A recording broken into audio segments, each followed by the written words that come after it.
Donc, bonjour à toutes et à tous, et je vous en prie, installez-vous afin qu'on puisse commencer. Voilà, nous avons un programme chargé aujourd'hui. Un beau programme. Donc, bonjour à toutes et à tous, je suis ravie de vous retrouver pour ce point presse. Nous commencerons avec un point sur les actualités du ministère des Armées et des Anciens Combattants. Nous poursuivrons ensuite avec un focus sur l'aviation de combat. Et à ce titre, nous accueillons le général de brigade aérienne Pierre Godillère, commandant la brigade aérienne de l'aviation de chasse. Il présentera les enjeux de la préparation opérationnelle de l'aviation de combat dans le contexte de retour de la haute intensité. Ensuite, le colonel Guillaume Vernet, porte-parole de l'état-major des armées, fera un point sur les opérations militaires françaises. Et enfin, pour terminer, à l'occasion de la sortie d'un film documentaire exceptionnel sur la patrouille de France, le documentaire Athos, nous accueillons la productrice Isabelle Dagnac, ici avec nous, et le capitaine Nicolas de la patrouille de France, qui sera en visioconférence depuis Salon de Provence. Je commence maintenant avec un point sur les agendas des ministres. Samedi, la ministre des Armées, Catherine Vautrin, s'est rendue à Kiev à l'invitation du ministre ukrainien de la Défense. Les échanges de la ministre avec le président Zelensky et son homologue ukrainien ont porté sur le renforcement du soutien militaire de la France à l'Ukraine et sur la coalition des volontaires. Les projets communs industriels, l'innovation et le partage d'expertise ont également été au cœur des discussions en présence de Bertrand Rompierre, directeur de l'Agence ministérielle pour l'intelligence artificielle de défense. La ministre et son homologue ukrainien ont signé une lettre d'intention pour le développement et la production conjointe de solutions innovantes, notamment dans le domaine des drones. Lundi, la ministre déléguée Alice Ruffo s'est rendue à Londres. Elle s'est entretenue avec son homologue britannique au sujet des enjeux capacitaires et opérationnels. Ils ont également échangé sur l'effort de défense britannique, les évolutions du modèle de force de l'OTAN et la mise en œuvre opérationnelle des travaux de la coalition des volontaires. En hommage aux soldats britanniques tombés en opération extérieure en Afghanistan et en Irak, la ministre déléguée a déposé une gerbe. Mardi, Catherine Vautrin a présidé une réunion de travail avec les 9 grands industriels d'envergure européenne et mondiale, de la base industrielle et technologique de défense. Ils ont échangé sur la situation internationale et les défis qui s'imposent à la France et à son industrie de défense, et à l'occasion pour Catherine Vautrin de rappeler l'importance du triptyque Forces armées, DGA, Industrie pour notre souveraineté. Hier, la ministre a participé au Conseil des Affaires étrangères réunissant les ministres de la Défense de l'Union européenne. C'était à Bruxelles et elle est toujours à Bruxelles aujourd'hui pour participer à la réunion des ministres de la Défense de l'OTAN. Demain, la ministre déléguée accompagnera le président de la République à la conférence de Munich sur la sécurité. Passons maintenant aux actualités du ministère. Je vous le disais jeudi dernier, les Jeux olympiques et paralympiques d'hiver de Milan-Cortina 2026 ont débuté le 6 février. Et nos athlètes portent haut les couleurs de la France. L'armée de champions s'est ainsi illustrée avec des premières médailles. Le 8 février, l'équipe française de relais mixte en biathlon a remporté la médaille d'or. Une victoire qui a été rendue possible grâce aux 2 militaires du bataillon de Joinville, membres de l'équipe, le sergent Éric Perrault et la sergent Lou Jean Monod. Le 10 février, le sergent Perrault a de nouveau décroché une médaille, d'argent cette fois, en biathlon 20 km individuel. Et hier, ce sont 2 nouvelles médailles qui se sont ajoutées au palmarès tricolore. Une médaille de bronze pour la sergent-chef Perrine Lafont en ski acrobatique et une médaille d'argent remportée par la sergent Jean Monod, toujours, en biathlon 15 km individuel. Nous souhaitons à nos athlètes de nombreux succès à la suite de cette édition d'hiver dans les 14 disciplines où ils seront représentés. L'engagement de nos militaires s'illustre également par une préparation opérationnelle rigoureuse. Et à ce titre, l'exercice Servus 26 se déroulera du 18 au 21 février aux alentours du lac alsacien de Croute, Wildenstein. Il mobilisera 250 militaires du 19 régiment de génie. 3 sections de réservistes et 3 sections de militaires d'actifs s'entraîneront au combat avec progression en forêt, au franchissement de lacs, puis à la prise de villages, de jour comme de nuit. Acteurs essentiels de notre défense, les réservistes sont également représentatifs de la diversité de nos armées, autant par leurs origines que par leurs compétences. C'est cette diversité que DEFcast, le podcast de la défense, nous fera découvrir le 16 février à travers la carrière atypique du caporal-chef Mathieu, aujourd'hui membre opérationnel de Soute au 5e régiment d'hélicoptères de combat à Pau. L'histoire de cet ancien parachutiste a en effet commencé dans un salon de coiffure. Un parcours aussi fascinant qu'étonnant que DEFcast nous propose de découvrir lundi prochain sur les plateformes de podcast et également sur la chaîne YouTube du ministère des Armées. En attendant, je vous propose de découvrir quelques extraits. Passer d'un salon de coiffure à la Soute d'un caïman, ça se fait bien. Ça se fait très bien et c'est ça justement qui est beau, c'est d'avoir un parcours atypique. Ça a été une force, vous pensez justement ? Ouais, complètement. Complètement parce que ça veut dire qu'on est capable de passer de coiffeur à membre opérationnel de Soute en étant parachutiste, en ayant vécu des moments très forts en émotion qui demandent aussi beaucoup de rigueur, de physique, de mental et en fait l'armée c'est une force, ça nous fait grandir. Donc oui, c'est incroyable.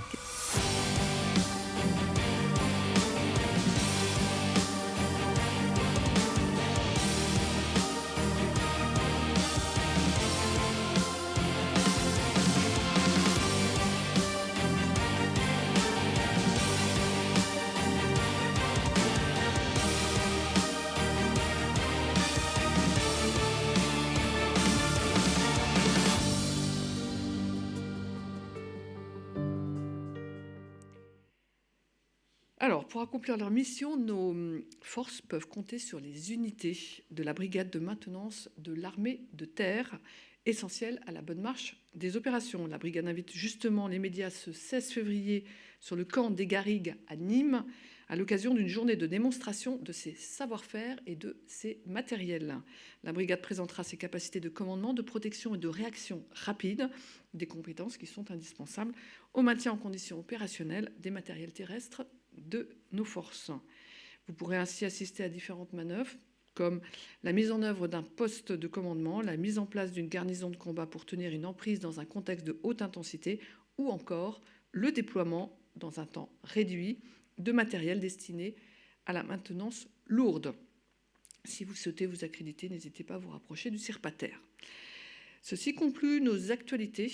Avez-vous éventuellement des questions avant de passer au focus ? Donc je vous propose de passer au focus. Restons sur la préparation opérationnelle, plus particulièrement celle de notre aviation de combat, sujet de notre focus du jour. Face au réarmement du monde, au durcissement de la compétition entre puissances, la préparation à la haute intensité est redevenue une priorité stratégique pour la France. Elle repose notamment sur l'organisation d'exercices opérationnels majeurs, à l'instar d'Orient 26 que nous vous avons présenté il y a quelques semaines en point presse. Donc, au sein de l'armée de l'air et de l'espace, l'aviation de combat se prépare elle aussi à la haute intensité. Et dans ce cadre, elle peut compter sur l'appui essentiel de la brigade aérienne de l'aviation de chasse. Mais je n'en dis pas plus et cède la parole au général Godillère, commandant la brigade, afin qu'il vous présente plus en détail les enjeux de la préparation opérationnelle de l'aviation de combat. Général, c'est à vous. Merci beaucoup, Madame la déléguée. C'est un vrai plaisir de vous retrouver. On pourrait presque dire de la nostalgie, mais je vais vous présenter la préparation opérationnelle de l'aviation de combat à la haute intensité. Il n'en est rien, donc haut les cœurs. Alors, la préparation opérationnelle, qu'est-ce que c'est ? C'est la responsabilité première d'un commandement organique, comme la brigade aérienne de l'aviation de chasse. Un commandement organique, c'est un pourvoyeur de force pour les commandements opérationnels. Alors c'est toujours aussi sibyllin, donc je vais rentrer dans quelques définitions ou prendre quelques analogies pour vous dire pourquoi et comment on s'entraîne on entraîne l'aviation de combat au travers de la préparation opérationnelle à des conflits de haute intensité. Je vais prendre une analogie avec le corps humain. qui accomplit des fonctions opérationnelles, courir, sauter, réfléchir, à partir de son organisme, une anatomie, une physiologie des flux d'énergie, des flux d'air, de sang. Et donc tout ça, c'est bien relatif à des organes. Voilà pourquoi est-ce qu'on peut dire que c'est un commandement organique. Et les fonctions opérationnelles que je vous ai décrites, pour l'aviation de combat, les voici. C'est la maîtrise du ciel, pour défendre les cieux amis, et en permanence, bien sûr, la souveraineté de l'espace aérien français. C'est affaiblir l'ennemi en profondeur, en étant capable de percer ses défenses, ou bien au contact de troupes sur le front. C'est acquérir la supériorité aérienne qui garantit la liberté d'action des forces amies en déniant celle de l'autre. Et c'est bien sûr, et particulièrement en France, épauler la mission de dissuasion aéroportée qui ne rentre pas dans le cadre de ma brigade puisqu'elle est dévolue aux forces aériennes stratégiques, vous le savez. Alors le corps qui accomplit toutes ces fonctions opérationnelles, c'est la brigade aérienne de l'aviation de chasse. Et donc maintenant, Jeux Olympiques oblige, je vais prendre l'analogie du corps d'un athlète de haut niveau, comme nos valeureux du bataillon de Joinville. Ce corps, il doit courir, mouvoir, se défendre, attaquer et tenir dans un contexte de compétition de très haute intensité, face à des adversaires qui ne jouent pas selon nos règles ou qui nient complètement ces règles. Pour y faire face, il faut un squelette. C'est l'organisation de la brigade, entre son état-major et ses escadres, ses escadrons de chasse, et puis ces escadrons de chasse de reconnaissance et de défense solaire qui sont sur les bases aériennes que vous voyez affichées à l'écran. Il faut un cerveau, bien sûr, l'intelligence collective qui est incarnée par l'intention, promue par le commandement, et qui subit ensuite une très très forte délégation, que ce soit sur les bases aériennes que vous voyez là, ou dans les déploiements. Il faut des muscles. Les muscles, ce sont les systèmes d'armes. Les avions de chasse, bien sûr, les drones, la défense solaire. Il faut des flux d'air et d'énergie, la logistique, les interactions avec les industriels, mais aussi d'autres flux, le flux des ressources humaines, qu'il faut recruter, former, entraîner, et puis fidéliser, bien sûr. Et enfin, il faut les aviateurs, les pilotes, les mécaniciens, le personnel de renseignement, personnel administratif, qu'on a tendance à oublier, qui sont à la fois le cœur et l'âme de ce corps organique et qui lui permet de relever des défis toujours plus difficiles. Comme un athlète, il faut préparer ce corps et cet esprit à des engagements de très haut niveau, tous les jours. Une préparation physique et mentale, un régime alimentaire spécifique, une concentration sur les objectifs. C'est ça la préparation opérationnelle, en quantité et en qualité. Les deux sont très importants. Et à ce titre, je suis probablement, comme commandant de la brigade aérienne de l'aviation de chasse, je suis probablement une sorte d'entraîneur. J'établis une stratégie pour mon équipe à partir des intentions du chef d'état-major des armées et de la vision stratégique du chef d'état-major de l'armée de l'air et de l'espace. La ligne est claire, il faut se préparer à un engagement majeur dans les 2 ans à venir, vous le savez. Ça veut dire pour moi qu'il faut être prêt dès ce soir, tout en continuant d'honorer les missions actuelles sur le territoire national et à l'extérieur. Mes unités arment la posture permanente de sûreté, la police du ciel, qu'elle le fait sur le territoire national, mais aussi dans les cieux des pays baltes. Elle est projetée en mission ou opération extérieure. Pas que les avions de chasse, les avions de reconnaissance, la défense solaire, sur le flanc est notamment. Ensuite, je mets au point des tactiques, en observant et en anticipant les tactiques adverses dans le domaine de l'aviation de combat. J'alimente aussi une logique de flux, avec les centres de sélection, on dirait, dans le domaine sportif. La brigade forme les jeunes, entretient l'expertise des combattants du ciel, les fait évoluer en fonction de la modernisation des menaces et de nos capacités. Je fixe, bien sûr, le programme de l'athlète. Et qui dit haute intensité dit que j'en augmente la dureté, le rythme et la complexité. Et puis, il faut aussi enchaîner la saison, donc les engagements à l'année et puis sur plusieurs années. C'est comme dans les championnats, plus on est qualifié, plus on joue. Et vous voyez que l'incertitude avec laquelle 2026 commence ne permet pas d'entrevoir une trêve à court terme. Je dois donc entretenir et consolider les capacités de fond, d'endurance, la résilience, y compris face à la blessure. Et je vais chercher les forces là où elles sont, y compris dans un dialogue avec les industriels aéronautiques, par exemple, ou des start-up. Et en fait, je dois innover pour conserver l'initiative dans le combat et pour que l'aviation de combat soit là où on l'attend et là où on ne l'attend pas. Enfin, comme entraîneur, il faut entretenir la motivation de l'athlète, ce qui permet aux aviateurs de se dépasser au travers du fameux fighting spirit ou l'esprit d'escadrille.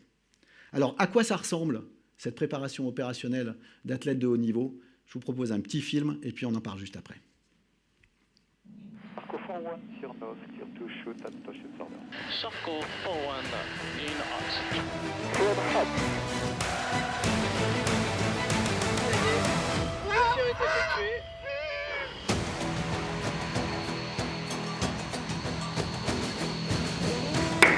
Leaving. Il est coupé.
Alors, ce film, c'est le cocktail sportif de 2025.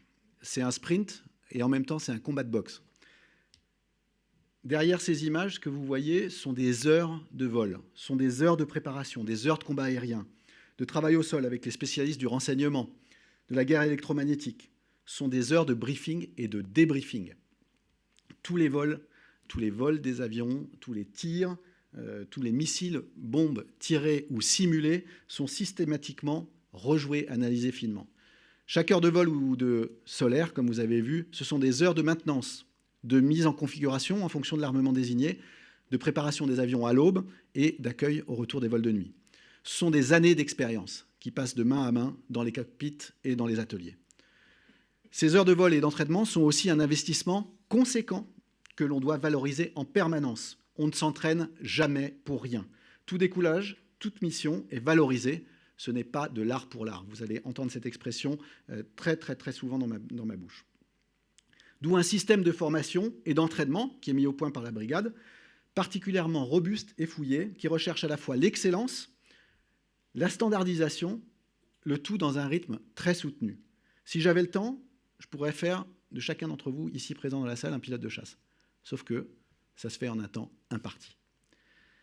Et donc, en fait, je ne peux pas. Il faut arriver à un niveau incroyable de maîtrise dans un temps limité, comme je vous le dis, avec une activité aérienne qui coûte et qui est donc comptée à l'heure près. Et donc, il faut rentabiliser tout ça.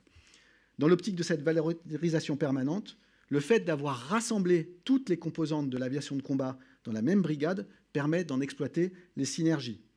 Je vous donne deux exemples. La défense aérienne en Joint Engagement Zone, c'est-à-dire où on défend une zone aérienne en combinant, en connectant de la défense solaire avec des chasseurs qui doivent tenir la zone. Et c'est l'illustration que vous avez vue avec un tir simultané de Mamba et de Rafale sur deux cibles distinctes, c'était à la Toussaint dernier, deux cibles distinctes qui sont analysées et puis traitées au même moment.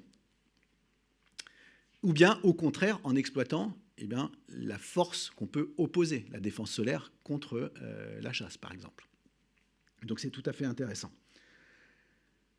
Le secret, c'est qu'il faut donc voler.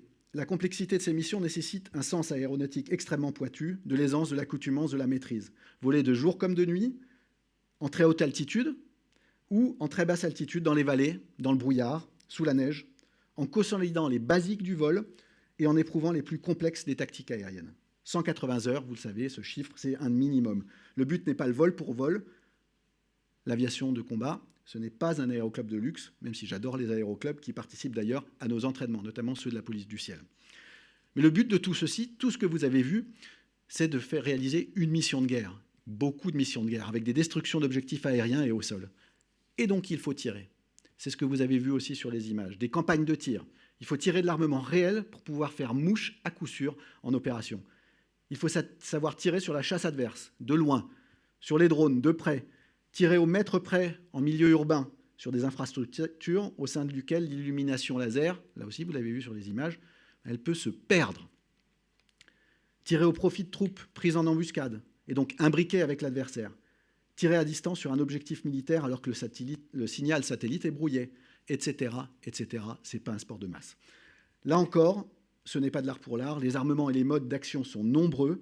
Ils sont tous employés sur les théâtres sur lesquels nous sommes déployés, des bombes guidées laser ou satellites, du canon de bord, des missiles RR ou air-sol. Je ne vous fais pas le détail, mais tout ceci, ça existe. Ça existe sur les théâtres de guerre qu'on observe et sur les théâtres de guerre auxquels on participe.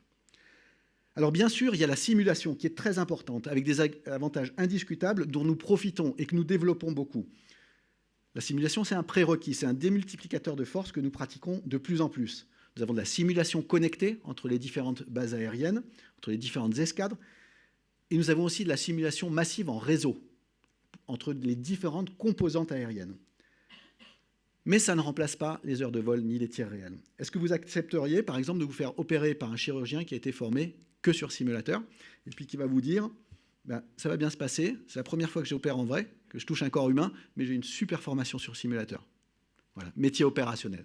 L'analogie, elle vaut ce qu'elle vaut, mais c'est juste pour vous dire que ce sont des métiers où on n'a pas le droit à l'erreur.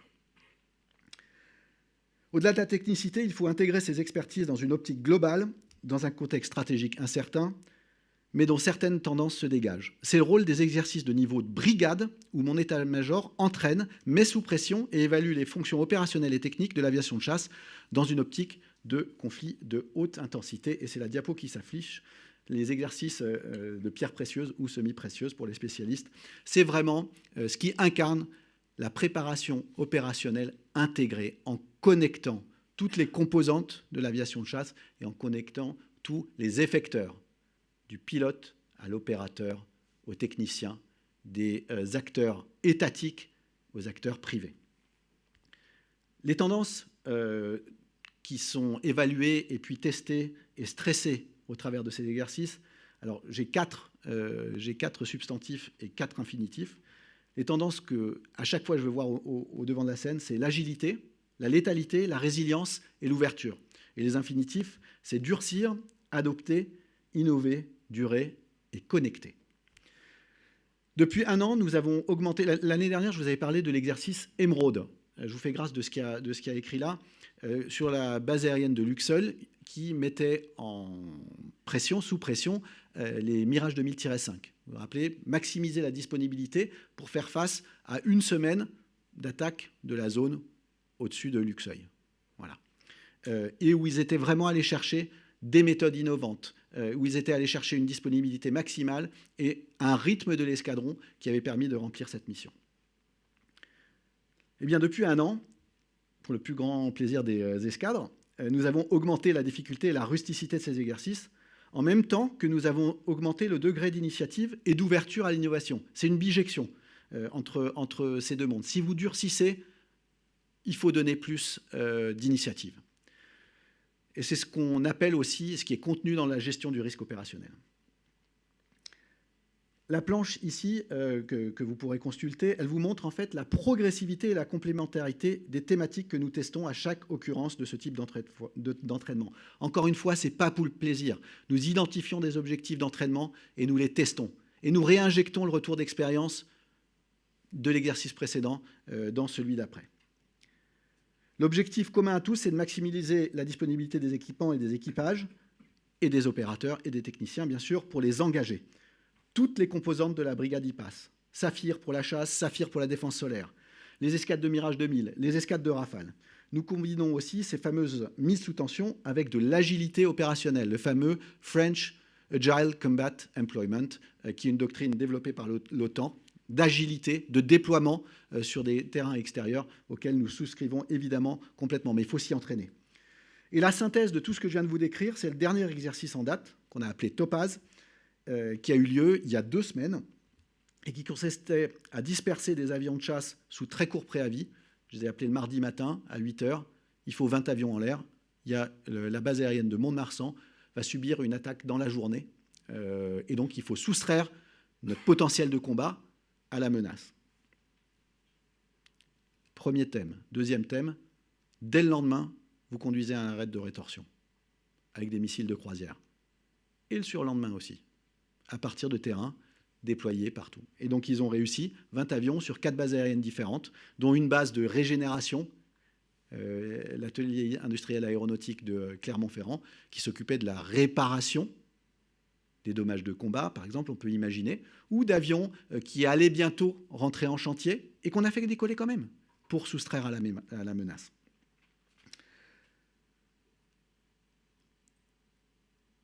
Enfin, ce qu'on a exploité aussi, c'était le troisième volet, c'est la synergie entre les acteurs étatiques et industriels, privés, pour optimiser la logistique et la maintenance du déploiement.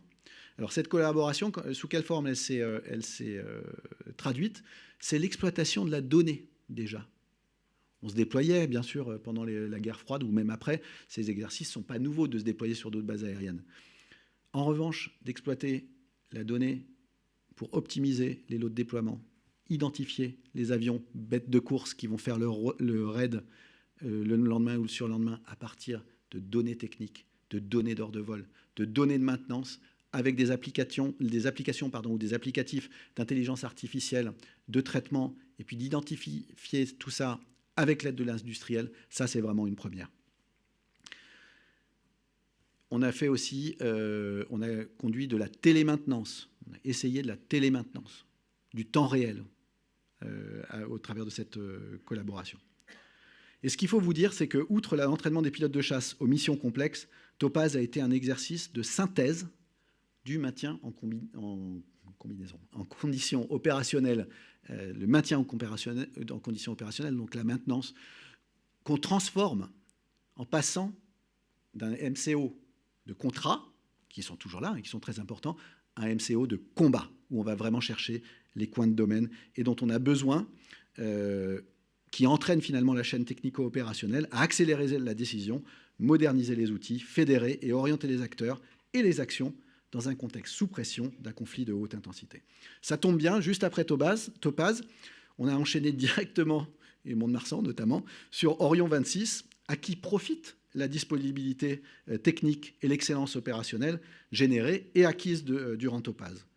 Donc je vous rappelle que la première phase de Orion 26, c'est l'acquisition de la supériorité aérienne, qui est un prérequis aux autres phases qui vont avoir lieu ensuite, dont la phase amphibie. Et d'ailleurs, je vais m'arrêter là. Je vais vous laisser avec une conclusion du général britannique Montgomery, qui s'applique à tout ce que je viens de vous dire et à Orion 26. Lorsqu'on perd la guerre dans les airs, on la perd tout court et on la perd vite. Je suis prêt à répondre à vos questions. Merci beaucoup, Général. On va passer aux questions. Bonjour, Général Mathieu Rabéchaud, AFP. Comment est-ce qu'un exercice comme Orion 26 s'intègre à votre cycle de préparation opérationnelle? Il y a 3 niveaux de préparation opérationnelle. Il y a un niveau qui est le quotidien. Les pilotes de chasse, par exemple, ou les opérateurs de défense solaire s'entraînent tous les jours à des missions. Alors là, je leur donne des directives. Je dis entraînez-vous dans tel secteur, ou par exemple dans du bombardement air-sol. Et ils ont finalement des syllabus, un programme pour s'entraîner au quotidien à cette mission. Ils n'ont pas besoin de nous. Là, c'est là où il y a une très forte délégation. D'accord ? Ça, c'est le premier niveau, et ça, c'est vraiment tous les jours. Ensuite, il y a le deuxième niveau, les exercices de synthèse de niveau brigade, où là, je mixe les différentes composantes et je vais chercher des choses vraiment qui vont correspondre à l'idée stratégique qui est donnée par le chef d'état-major des armées pour les opérations et par le chef d'état-major de l'armée de l'air pour l'armée de l'air et de l'espace. Pardon. Et puis le troisième niveau, c'est l'exercice interarmée. Tout ceci n'a de valeur que si ça s'intègre dans une manœuvre interarmée. Et donc Orion 26, c'est le cas. Il y a aussi entre ces deux choses-là des exercices interalliés. Énormément d'exercices qui sont inclus dans la préparation opérationnelle au travers d'exercices OTAN, que ce soit des exercices purement aériens, mais des exercices interarmés et interalliés au travers de l'OTAN.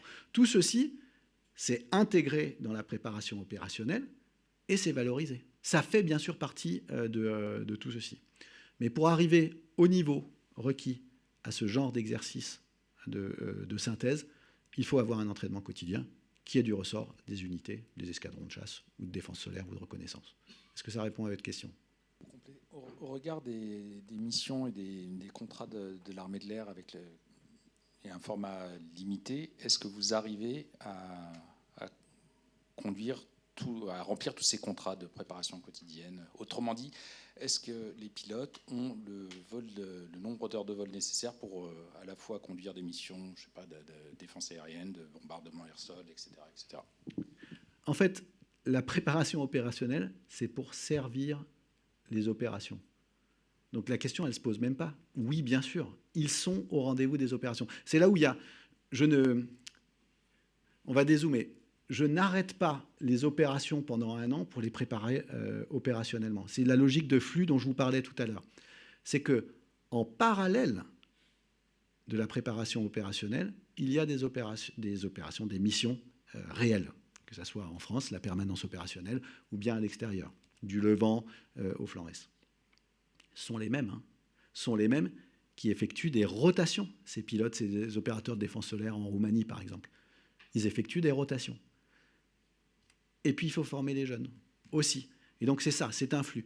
Et évidemment que nous sommes au rendez-vous des opérations, qu'elles soient permanentes ou qu'elles soient provoquées. On n'a pas le choix, c'est comme ça, c'est pour ça qu'on s'entraîne. Est-ce que dans le cadre des exercices Topaz, on envisage de réutiliser à titre temporaire des pistes comme Toul, Gros-Tanquin ou Cambrai? Gros-Tanquin, j'ai parlé pour une autre brigade. Mais elle est déjà utilisée par des A400M, par exemple, il me semble, des avions de transport. Et oui, bien sûr, c'est même une mission qui est dévolue au commandement territorial de l'armée de l'air et de l'espace qui, au titre de la résilience, évalue un certain nombre de pistes réparties sur le territoire national. Ça, ce sont des anciennes pistes militaires OTAN, d'ailleurs, qui sont tout à fait intéressantes. Ce qu'on a exploré aussi avec la 3e escadre de chasse, par exemple, au dernier Basex, donc l'exercice qui met en tension les bases aériennes, cette fois-ci outils de combat. C'était en novembre dernier, me semble-t-il. On est allé se poser avec 3 avions de chasse à l'aéroport civil de Metz-Nancy-Lorraine, par exemple. Donc, bien sûr, ce sont des choses qui sont... La mobilité, l'accès à des aéroports, c'est crucial pour les opérations telles qu'on les voit en Ukraine, notamment. On va passer là. Voilà. Et après, on prendra une question en audio. Bon, Gérald, bonjour. Christophe Vignon pour le magazine Airfan. Deux petites questions rapides. Première question, pouvez-vous nous faire un petit focus sur les moyens mobilisés au sein de votre préparation opérationnel, à la fois aérien et humain? Deuxième petite question, est-ce que nos partenaires européens et au sein des pays de l'OTAN ont-ils le même système? Merci. Alors, combien est-ce que j'ai de moyens pour réaliser ma préparation opérationnelle? C'est tous les moyens qui ne sont pas engagés en opération, comme c'est un peu un complément à l'AFP. Ça veut dire, là aussi, je vous ai parlé de rotation de personnes, c'est aussi de la rotation de matériel. Et donc de la régénération très importante en France pour identifier et réparer et effectuer des cycles de maintenance qui sont importants. Donc en fait, c'est une mécanique de précision, tout ça. C'est pas, et c'est en permanence. Alors vous dire combien est-ce que j'ai d'avions qui font de la préparation opérationnelle à l'heure où je vous parle, je vais vous donner un exemple. J'ai une vingtaine d'avions dans Orion 26 à l'heure où je vous parle, par exemple. J'ai une section de défense solaire pour le même exercice. Mais en même temps, ça ne les empêche pas de conduire pour le reste des autres escadrons, la préparation opérationnelle d'un autre niveau, qui est le quotidien, ce que je vous disais tout à l'heure. La deuxième question, c'était... Alors, mais ça c'est pareil. on parlait des exercices interalliés tout à l'heure, la grande force de l'OTAN notamment, c'est que nous sommes interopérables. Interopérables, c'est bien sûr les équipements. Je peux aller ravitailler sur n'importe quel Boeing ravitailleur ou Airbus ravitailleur de l'OTAN. Et l'inverse est vrai.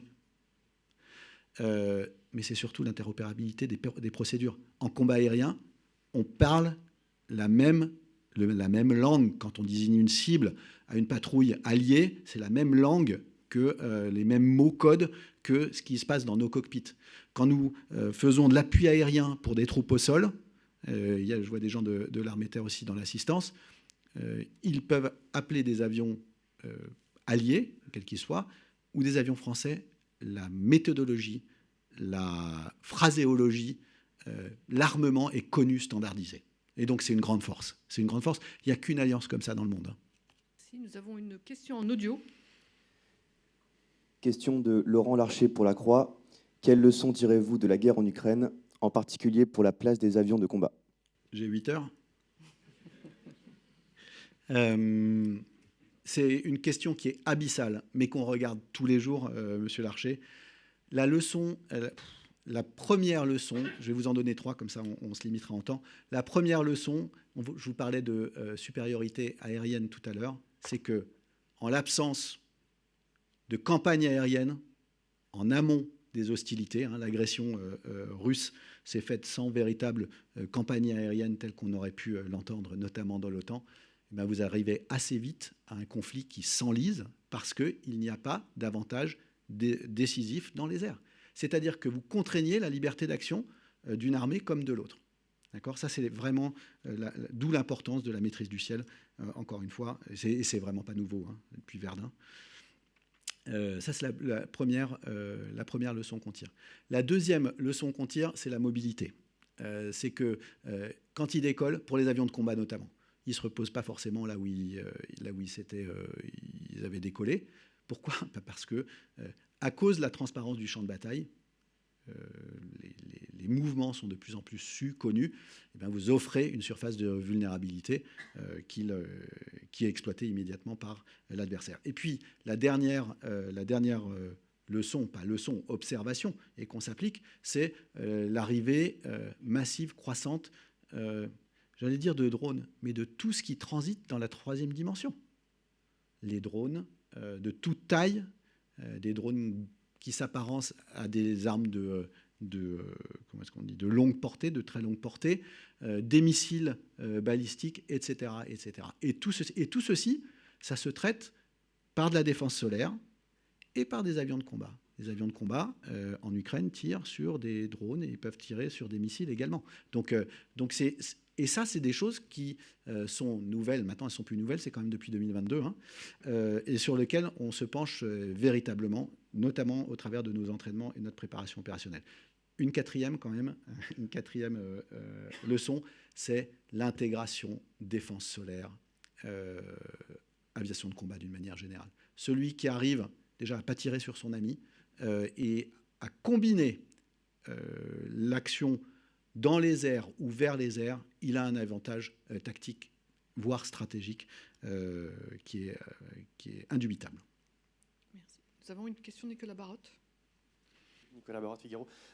Sur la dispersion dont vous avez parlé, quelles conséquences ça a sur la disponibilité des appareils et sur les munitions? Parce que j'imagine qu'il faut aussi disperser les munitions. Comment vous faites? Merci. C'était une des vignettes de l'exercice Topaz, notamment. Donc, je vais commencer par répondre par la deuxième remarque. En fait, on n'a pas déployé des avions tout nus. Le but était, d'accord, très bien, faites comme à JAD, l'exercice de jaillissement d'escadre de dispersion, sauf que vous allez effectuer un raid scalp après de 8 missiles. C'est énorme. C'est énorme. Et donc, on a sollicité la brigade logistique, l'armée de l'air et de l'espace, et puis le service interarmé des munitions, de mettre à disposition 8 scalps. Et pareil, en un temps très très court. Et donc ça fait partie de l'exercice, et ça fait partie de l'effort sur la mobilité et l'agilité. On a joué bien sûr avec des maquettes. Ce qui a décollé, c'était des maquettes, les biscalps. Le Rafale de l'armée de l'air et de l'espace, il emporte 2 scalps par avion, par Rafale. Mais on a fait monter aussi un Scalp et des missiles RR bons de guerre dans une hangarette pour aller jusqu'au bout de la logique, avec un top chrono, hein, bien sûr, et puis de l'entraînement de nos armuriers, par exemple. Pas pareil. Pas pareil. Et là, ce n'est pas de l'art pour l'art non plus. On joue avec du matériel réel. Ensuite, la première question, c'était sur la dispersion. La disponibilité, c'est pour faire ça, pour faire ces raids le lendemain, il faut une disponibilité maximisée. De l'intérêt d'avoir identifié à partir de la donnée technique disponible, de l'océan de données, on dirait, et bien quelque chose qui est prescriptif pour l'identification des avions et des munitions que nous allions engager. Et puis, le côté résilient de l'affaire, c'est d'avoir identifié une base de régénération du potentiel pour, pendant que la guerre se continue, eh bien, les avions qui ont moins de potentiel soient régénérés, voire réparés en termes de réparation de dommages de combat. Une question. Pascal Saint-Mama, journaliste indépendant. Est-ce que vous avez fait un retour d'expérience sur ce qui se passe en termes aériens au Proche-Orient?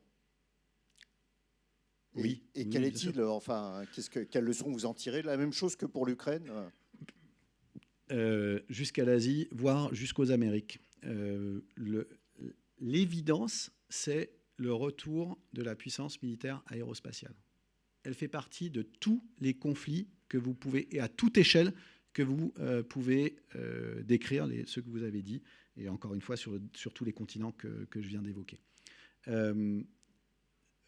Plus précisément, sur le Proche et Moyen-Orient, alors je pense qu'on peut parler de la guerre des 12 jours de l'année dernière. Il y a l'équivalent d'une armée européenne en l'air pour effectuer d'abord une pénétration de défense solaire ennemie, ensuite d'asseoir une supériorité aérienne pour envoyer le reste des opérations. Donc en fait, ce sont des grands principes qu'on voit concrétisés. Et dans cette optique, il y a deux champs qui sont très très importants. C'est d'abord la capacité de mettre autant d'avions en l'air. La deuxième, qui revient à une remarque que j'ai dit tout à l'heure, c'est la connexion avec d'autres systèmes d'armes, avec, que sais-je, la défense solaire à AMI, des forces spéciales, la connectivité. C'est vraiment, vous avez d'un côté la masse et de l'autre côté la connectivité. Et ça, c'est vraiment des choses qu'on voit se développer. Merci beaucoup. Général, je crois qu'il n'y a plus de questions. Donc nous allons pouvoir passer au point sur les opérations militaires françaises. Merci. Avec le colonel Vernet.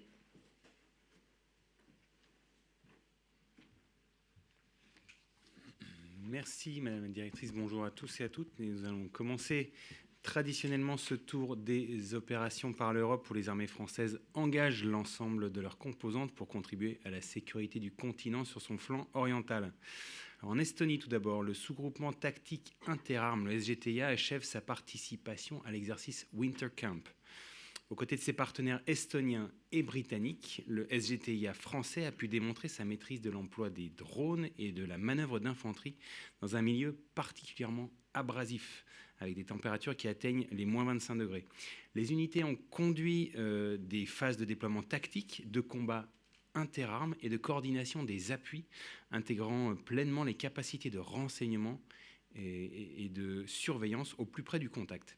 L'entraînement a également permis de renforcer l'interopérabilité des procédures, tant au niveau du commandement que dans la conduite des actions tactiques sur le terrain. Engagées dans des conditions climatiques extrêmes, les forces françaises ont éprouvé leur résilience logistique et humaine, confirmant leur aptitude à opérer durablement en environnement grand froid. La complexité du terrain et la rigueur climatique ont constitué un facteur d'exigence supplémentaire, contribuant à élever le niveau de préparation opérationnelle du groupement. Winter Camp concrétise ainsi l'engagement des armées françaises et de leurs alliés dans la défense du flanc est de l'Alliance et participe au renforcement de la défense collective de l'Alliance. Du côté de la Roumanie maintenant, l'exercice Dynamic Front 26 a atteint sa phase finale, mettant en lumière la pleine intégration des capacités d'artillerie françaises au sein d'une chaîne de commandement OTAN. À Kapoumidia et à Tchinku, les unités françaises ont ainsi mis en œuvre des systèmes d'artillerie majeurs tels que le lance-roquettes unitaire et le canon César, qui étaient appuyés par des drones d'acquisition DT-46. Alors, réunissant du 26 janvier au 9 février 23 contingents alliés dans 3 pays, Dynamic Front confirme la cohésion et le haut niveau de préparation opérationnelle de l'OTAN dans le cadre de la défense collective du flanc est de l'Europe. En Pologne maintenant, le détachement français poursuit la formation des forces armées ukrainiennes. Les stagiaires ont enchaîné cette semaine des séquences de combat en zone urbaine, de combat en tranchée, appuyés par leurs formateurs français et polonais. Le détachement d'instruction génie a également pu organiser plusieurs séances de tir d'explosifs au profit des militaires ukrainiens en formation. Plus au sud maintenant, en Méditerranée et au large du Portugal, le groupe aéronaval, aussi appelé la Task Force 473 au sein de l'OTAN, poursuit ses activités d'entraînement en coopération avec nos partenaires. Cette semaine a été marquée par l'intégration de 4 bâtiments alliés au sein de la formation navale, à savoir la frégate espagnole Álvaro de Bazan, la frème marocaine Mohamed VI, la frégate néerlandaise Eversten et le destroyer anglais Dauntless. Tout ceci offrant à la TF 473 de nombreuses opportunités d'entraînement au combat naval. Ainsi, l'intégration de la frégate de la marine royale marocaine Mohamed VI s'est traduite par une série de manœuvres à la mer, dont un exercice de ravitaillement et des entraînements de lutte anti-sous-marine qui ont permis de renforcer l'interopérabilité des 2 marines. Le groupe aérien embarqué a également participé au Tactical Leadership Programme en Espagne, ainsi qu'à un exercice de contrôle de l'espace aérien en collaboration avec les F-35 et les AV-8 italiens. Avec 9 unités de surface, dont 4 escorteurs alliés, l'ensemble du groupe aéronaval remonte désormais vers le golfe de Gascogne en vue de son engagement dans l'exercice Orion 26. Et donc, sur la façade atlantique du territoire national, l'exercice interarmé et interallié majeur Orion 26 est entré dans sa phase dynamique la semaine dernière. L'armée de l'air et de l'espace a ainsi conduit une manœuvre aérienne complète, incluant des avions de chasse, de transport, des drones de reconnaissance, ainsi que des moyens de défense solaire. Déployé depuis 7 bases aériennes, 7, et appuyé par le Centre Air de planification et de conduite des opérations de la défense aérienne, le CAP-CODA, cette combinaison de moyens illustre l'expertise des armées françaises dans le domaine aérien et démontre la capacité à entrer en premier dans un conflit de haute intensité en vue d'acquérir et de maintenir la supériorité aérienne tout en protégeant le territoire de toute menace extérieure. Après cette première phase dominée par l'action dans les airs, la Marine nationale interviendra notamment dans la zone de Saint-Nazaire et en Bretagne avec une opération amphibie, puis ce sera à l'armée de terre de se déployer, appuyée par une opération aéroportée dans la zone contestée. En tant que nation cadre de l'exercice Orion 26, la France démontre ainsi ses aptitudes à conduire des manœuvres d'ampleur vers l'ensemble de ses partenaires et alliés. Cap à présent sur le Proche et le Moyen-Orient, un théâtre qui est marqué par des tensions persistantes où les armées françaises maintiennent un dispositif réactif et proportionné. Une frégate française est actuellement déployée en Méditerranée orientale, ce qui renforce la capacité de la France à disposer d'une appréciation autonome de situation dans cette région stratégique.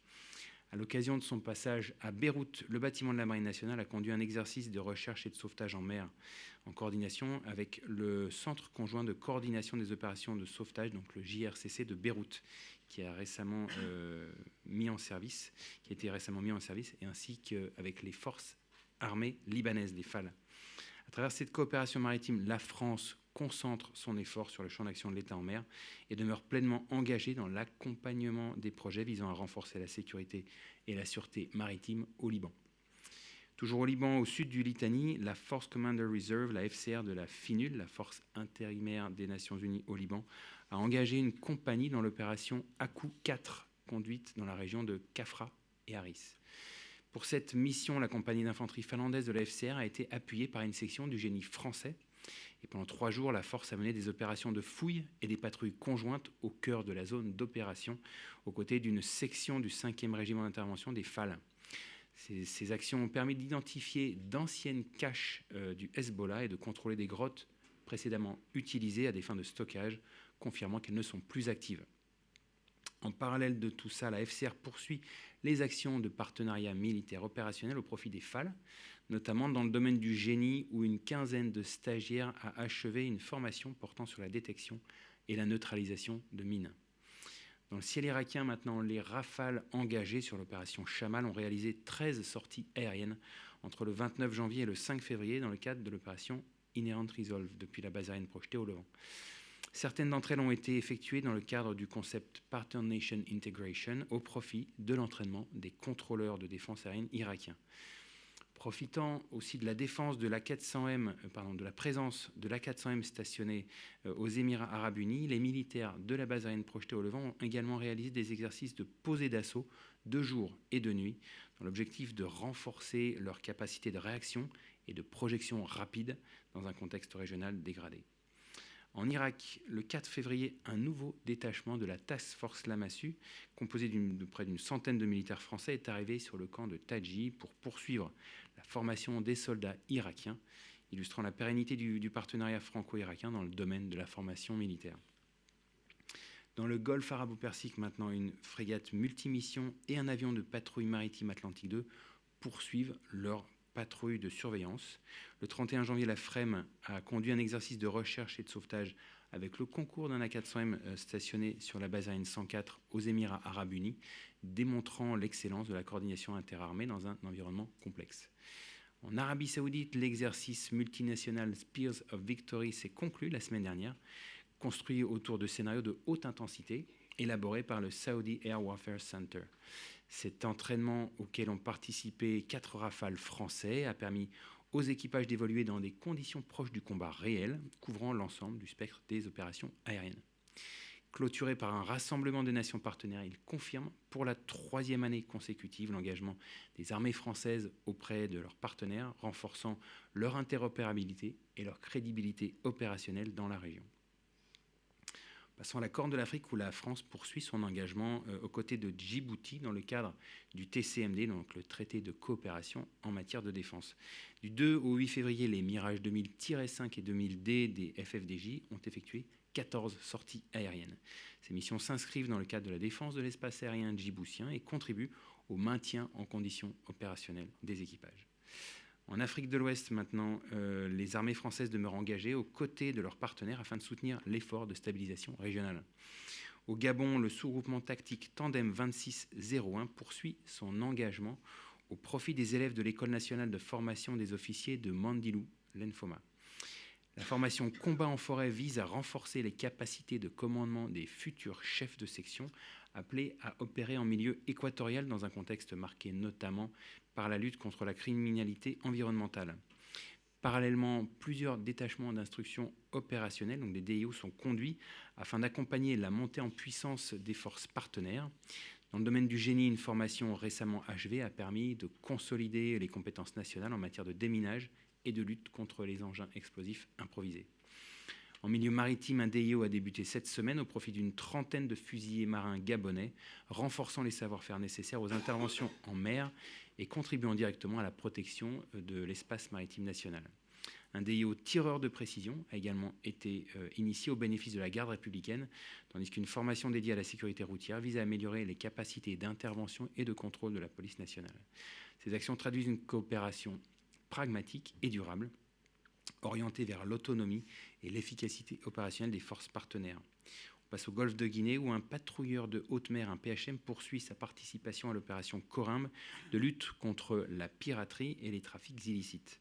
Cette semaine, le PHM a mené une séquence de coopération avec la marine ivoirienne à l'occasion d'une escale à San Pedro. Le bâtiment a réalisé une série d'exercices et participe à la mise en condition opérationnelle du patrouilleur ivoirien La Vaillance. Ainsi, plusieurs exercices ont été conduits par les équipages des 2 bâtiments, donc de la lutte anti-incendie avec assistance d'un autre bâtiment, une évolution en formation tactique et des opérations de visite de bâtiments. Cette séquence de coopération vient renforcer les liens entre les marines françaises et ivoiriennes, toutes 2 engagées dans la sécurité maritime dans le golfe de Guinée.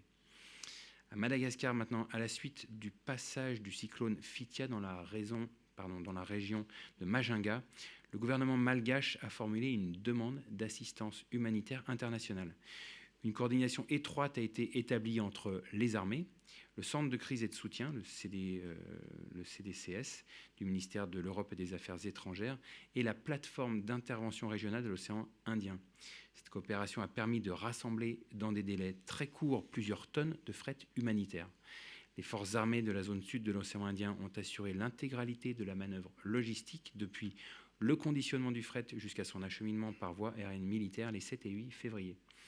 Les 2 CASA et les militaires du 2e régiment parachutiste d'infanterie de marine ont été engagés, ainsi qu'un bâtiment de soutien et d'assistance outre-mer. Le fret a ensuite été pris en charge par le Bureau national de gestion des risques et des catastrophes malgaches, qui est responsable de sa distribution aux populations sinistrées. Cette opération illustre la capacité de réaction des forces armées françaises face aux crises humanitaires et confirme l'engagement des FASOI au profit de la sécurité régionale. On passe à l'océan Pacifique, où lors de la nuit du 3 au 4 février, les forces armées de Polynésie française ont conduit une quadruple évacuation sanitaire au profit des populations civiles. Ceci en couvrant 3 archipels, donc la Société, les Tuamotu et les Marquises. Un avion CASA de l'escadron de transport 82 de l'armée de l'air et de l'espace, embarquant une équipe médicale du SAMU, a été engagé pour une mission de longue durée, majoritairement de nuit. Donc après une première escale à Nukuiva pour la prise en charge de 2 patients, l'équipage a poursuivi sa mission vers les atolls de Napuka et de Tatakoto, où un patient a été évacué sur chacun des sites. Alors, les atterrissages nocturnes sur des pistes courtes et non éclairées ont mis en évidence l'expertise et les capacités uniques des équipages des forces armées qui sont seuls en mesure d'opérer dans de telles conditions. Cette opération illustre l'engagement permanent des armées au service de la protection et des populations et leur aptitude à intervenir en tout temps sur le territoire polynésien. Et on termine avec les forces armées en Guyane, où sur l'ensemble du territoire guyanais, les militaires français poursuivent les patrouilles en forêt dans le cadre de l'opération Harpie. Menée en appui de la gendarmerie, ces actions visent à saisir ou détruire le matériel utilisé par les orpailleurs et à empêcher toute réimplantation des activités illicites. Et en parallèle, les forces armées en Guyane mènent l'opération Titan visant à sécuriser le transfert de la charge utile en vue du lancement d'Ariane 64 prévu ce jour. Ce vol représentera une première avec un lanceur dans sa version la plus puissante, à savoir équipé de 4 boosters. Ceci conclut cette intervention. Je pourrais répondre à vos questions. Bonjour colonel, Mathieu Rabéchaud, AFP. Au Niger, un haut responsable de la junte, dans un meeting, a appelé la population à se mobiliser, car selon lui, la France s'apprête à entrer en guerre avec le Niger. Avez-vous un commentaire ? Écoutez, il ne m'appartient pas de commenter les propos d'un chef d'État.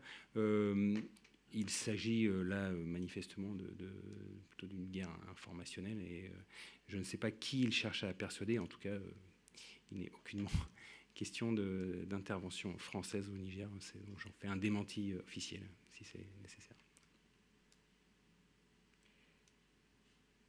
Merci. Avez-vous d'autres questions ? Non. Parfait. Merci beaucoup, colonel, pour cette présentation. Et nous allons maintenant pouvoir tourner à nouveau les yeux vers le ciel, puisque nous allons maintenant parler de la patrouille de France. Le 25 février 2026, vous pourrez en effet découvrir sur grand écran Athos au cœur de la patrouille de France. Réalisé par Mathieu Giombini, ce film met à l'honneur des pilotes d'exception de la patrouille de France, la patrouille officielle de l'armée de l'air et de l'espace. Donc l'occasion de découvrir un acteur incontournable du rayonnement des armées en France comme à l'étranger et un symbole du lien armée-nation. Et c'est justement pour nous présenter cette célèbre formation que nous accueillons aujourd'hui la productrice Isabelle Dagnac ainsi que le capitaine Nicolas, pilote au sein de la patrouille de France. Je vous en prie, c'est à vous.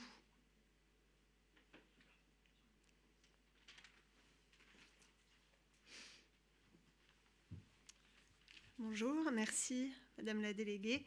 Effectivement, je suis la productrice du film Athos et le capitaine Nicolas va nous rejoindre en visio dans quelques minutes. Le film Athos va sortir au cinéma le 25 février, d'abord dans les salles IMAX pour une semaine et à partir de la semaine suivante dans toutes les autres salles.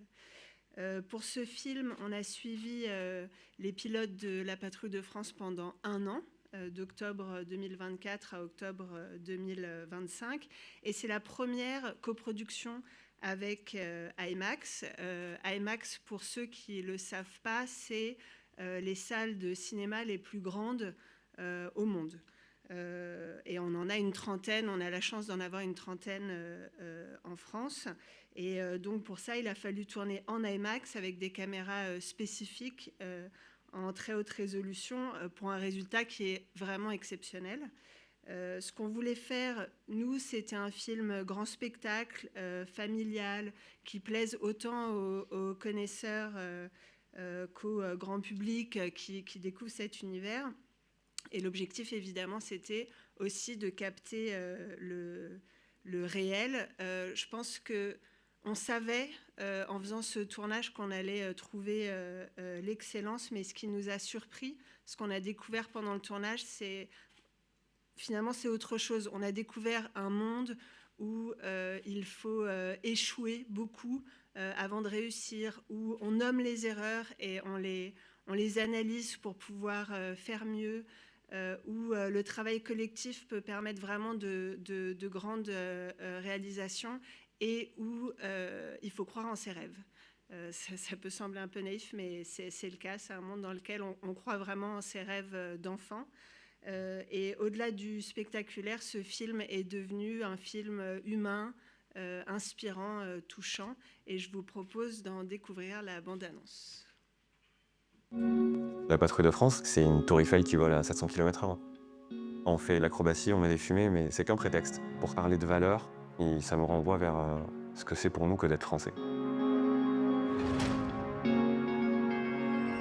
C'est magnifique, ça inspire, c'est le summum en termes de pilotage. Dans la mesure où on va voler très près les uns des autres, on a besoin d'anticiper les réactions de chacun.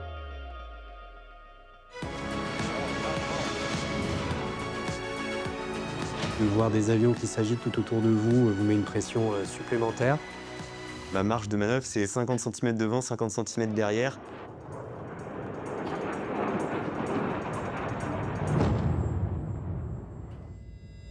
Ça me glace le sang. Quelle est ma culpabilité? Qu'est-ce que j'ai fait? Pourquoi on en est là? Qu'est-ce qui va devenir de la saison? Est-ce qu'on va tout simplement l'annuler? Je me suis posé la question, est-ce que j'allais pas être le dernier leader de la patrouille de France?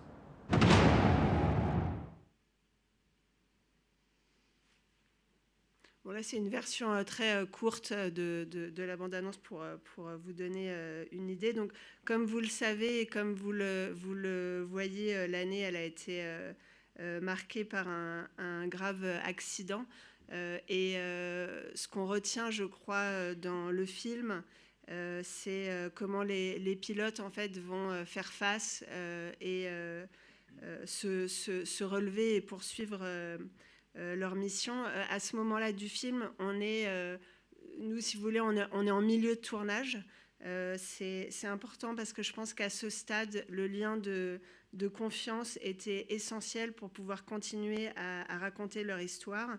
Et c'est vraiment grâce à cette confiance qu'on a pu le faire. Et si je parle de confiance, c'est parce que c'est pas une coproduction avec l'armée de l'air et de l'espace. C'est une coproduction indépendante entre IMAX, Fédération, Imago Productions, dont la patrouille de France est le sujet. Donc ça signifie évidemment une liberté de narration, une liberté éditoriale totale. Et je crois que c'est ce qui nous a permis un tel résultat. Parce qu'aujourd'hui, les premiers retours qu'on a des spectateurs sont extrêmement positifs. C'est-à-dire qu'à la fois le public de connaisseurs retrouve la réalité de ce que d'anciens pilotes, par exemple, ont vécu. Et ça, c'était très important pour nous.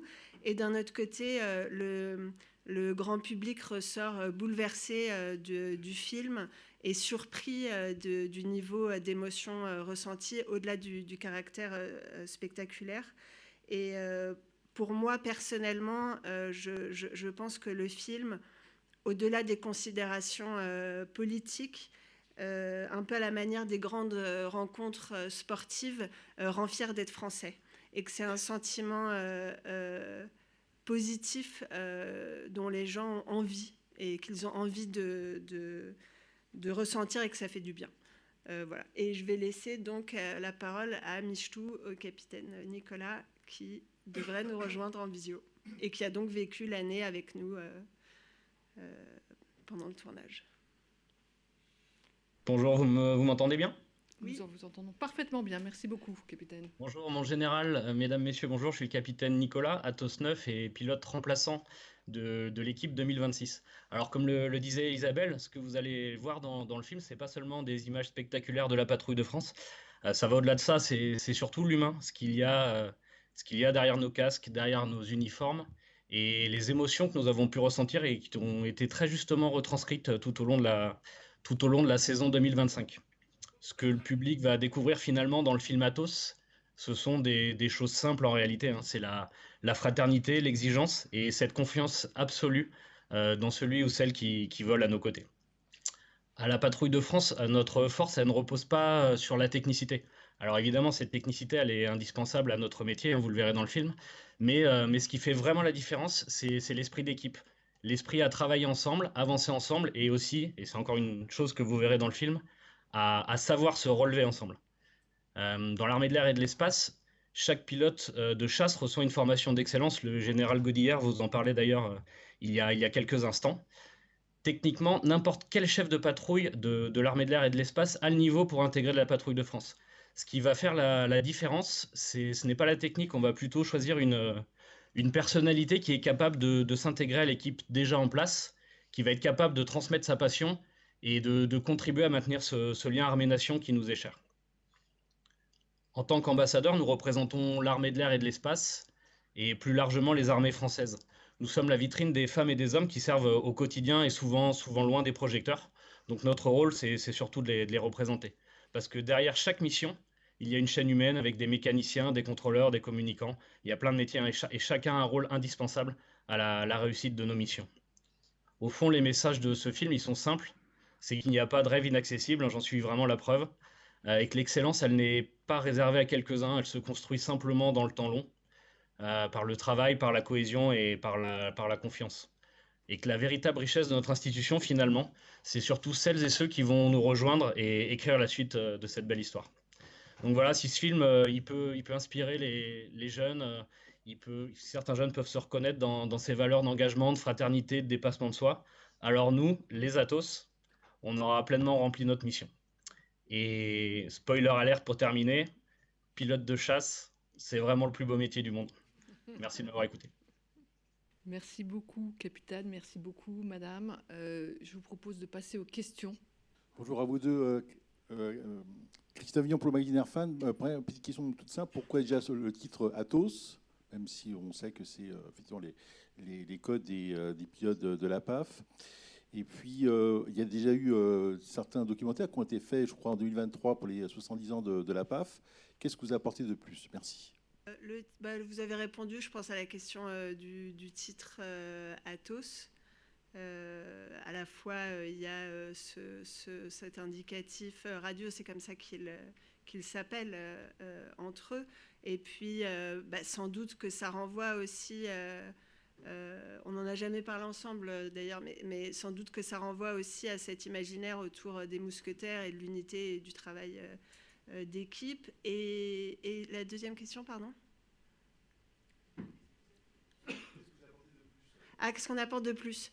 Beaucoup de choses. En fait, c'est très rare d'avoir des documentaires cinéma de cette ampleur qui ne soient pas du documentaire animalier. Donc c'est des budgets qui sont beaucoup plus importants.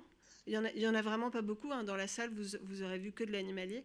Ce que ça signifie, c'est des caméras cinéma, donc une qualité d'image supérieure, beaucoup plus de jours de tournage et surtout beaucoup plus de semaines de montage. Pour un documentaire classique, le montage, c'est... en fait, vous voyez, on va sur une année comme ça de tournage, on va avoir 200 heures de rush. Il faut raconter une histoire en 1h30. Donc il y a un tissage, toute l'histoire se joue aussi à ce moment-là. Un montage d'un documentaire télé, ça va être 5-6 semaines. Là, on est sur plus de 20 semaines. Toute la musique originale est composée. Il y a un travail sur le son pour avoir un son 3D immersif dans les salles de cinéma. Donc le rendu, il est forcément complètement différent. Et je pense que vraiment, la différence majeure, c'est ce temps passé à tisser l'histoire en salle de montage. C'est ça qui fait la différence. Bonjour, Mathieu Rabéchaud, AFP. Vous avez mentionné qu'il y avait une trentaine de salles IMAX en France. Sur combien d'écrans le film va-t-il sortir? Et avez-vous un objectif d'entrée pour rentabiliser le film? Non, ça c'est des questions pour le distributeur. Donc la première semaine, il sera dans la totalité des salles IMAX en exclusivité, c'est-à-dire que vous pourrez voir ce film dans toutes les salles IMAX à toutes les séances. Et à partir de la semaine suivante, j'imagine que le film va sortir d'abord sur 200 copies et ensuite ça peut augmenter en fonction de la réception du public par rapport au film. Donc moi j'ai eu l'idée, j'ai commencé à en parler je pense il y a à peu près 2 ans je dirais. Est-ce que ça a influencé? Non, pas du tout. C'est normal de se poser la question maintenant parce que je pense que le contexte a aussi évolué, mais non, pas du tout. Et en plus, alors là, il y a beaucoup de gens qui vont le découvrir, mais je pense que dans l'imaginaire collectif, c'est pas si évident que la Patrouille de France fait partie de l'armée de l'air et de l'espace. Pour moi, maintenant, ça l'est, pour vous aussi, mais au départ, ça l'est pas forcément.